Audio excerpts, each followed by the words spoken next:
کہتے ہیں ایک آدمی چھڑا رہتا تھا، نوکری جاب کرتا تھا، گھر بار اس کا تھا کوئی نہیں۔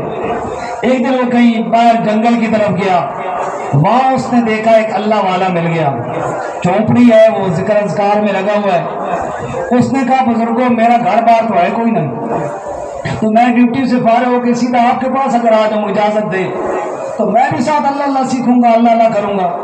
اس نے کہا بڑی اچھی بات ہے۔ وہ بندہ اس کے پاس جانے لگا، چھٹی کرتا، شام کو وہاں چلا جاتا، سحری کے وقت وہ بزرگ تہجد کے لیے اٹھتے، دعا کرتے تو یہ ساتھ اٹھتا، آمین کہتا۔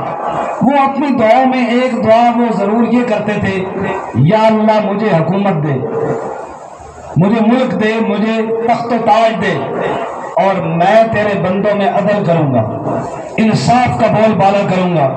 وہ بندہ جو ان کا خادم بنا تھا وہ آمین کہتا۔ یوں دعائیں کرتے کرتے 20-30 سال گزر گئے، آپس میں گپ شپ بھی ان کی اچھی بن گئی۔ ایک دن اس نے کہا بزرگوں آج آپ دعا نہ کریں، آج میں دعا کرتا ہوں اور آپ آمین کہیں۔ اس نے کہا چلو یار ٹھیک ہے۔ اس نے دعا کی، یا اللہ مجھے حکومت دے اور اس ملک کے جو لوگ ہیں نا میں ان پر ظلم کروں گا، میں ان کو مار مار کے چمڑی ادھیڑوں گا۔ اس بزرگ نے کہا اللہ کے بندے یہ کیا کہہ رہا ہے؟ اس نے کہا بزرگوں 20 سال میں نے آمین کہی ہے، آپ ایک رات آمین نہیں کہہ سکتے، آمین بولو۔ بالآخر نہ چاہتے ہوئے بھی انہوں نے آمین کہہ دیا۔ پہلے دور میں ہوتا یوں تھا کہ بادشاہ مرتا اس کا بیٹا بادشاہ بنتا، بیٹا نہ ہو تو کوئی وصیت کر جاتا۔ اتفاقاً بادشاہ بیمار تھا اور اس نے وصیت کی تھی صبح سویرے جو بندہ شہر میں آئے نا اسی کو میرا جانشین بنا دینا۔ رات کو دعا ہوئی، سویرے سے نکلا نماز پڑھ کے ڈیوٹی کے لیے۔ وہ بادشاہ رات کو فوت ہو گیا تھا، وصیت کے مطابق انہوں نے اس کو پکڑا اور بادشاہ بنا دیا۔ یعنی رات کو دعا کی، صبح بادشاہ بن گیا۔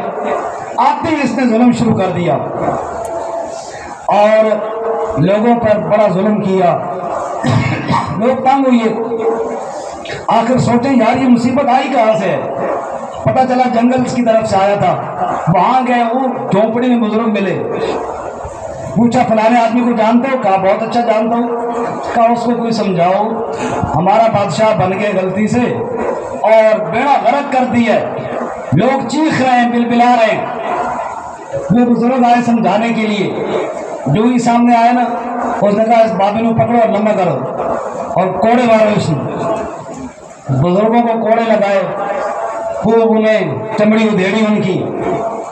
جب پھینٹی لگ گئی اب وہ قریب آیا ہنستے ہوئے، کہنے لگا بزرگوں سناؤ کیا حال ہے؟ انہوں نے کہا جی ماشاءاللہ بڑا آرام ہے، جڑی دوائی تو دیتی ہے کافی فرق ہے۔ وہ فرمایا بزرگوں جاؤ اپنی جھونپڑی میں اللہ اللہ کرو، 20 سال آپ دعا کرتے رہے نا کہ اللہ مجھے حکومت دے، میں ان کے اوپر انصاف کروں گا، نہیں دعا قبول ہوئی۔ 11 کل دعا کی تھی آج قبول ہو گئی۔ معلوم ہے یہ لوگ اس قابل نہیں کہ ان کے اوپر رحم کیا جائے، اللہ ان پہ اتنا ناراض ہے کہ اللہ ان پہ ظالم ہی مسلط کرے گا۔ اب پچھلی ساری گفتگو جنہوں نے سنی ہے وہ سامنے رکھیں اور آخر میں یہ لطیفہ سامنے رکھیں کہ اس میں کوئی شک نہیں کہ ایک سے بڑھ کے ہمارے حکمران ظلم کرنے والے آتے ہیں، لیکن ہمیں بھی اپنے گریبانوں میں جھانکنا چاہیے، کہیں ایسا تو نہیں ہے کہ اللہ ہم پہ ناراض ہے اور اللہ ایک سے بڑھ کر دوسرا ظالم ہمارے اوپر مسلط کرتا ہے۔ اللہ تعالی ہمارے ملک کو سلامتی دے اور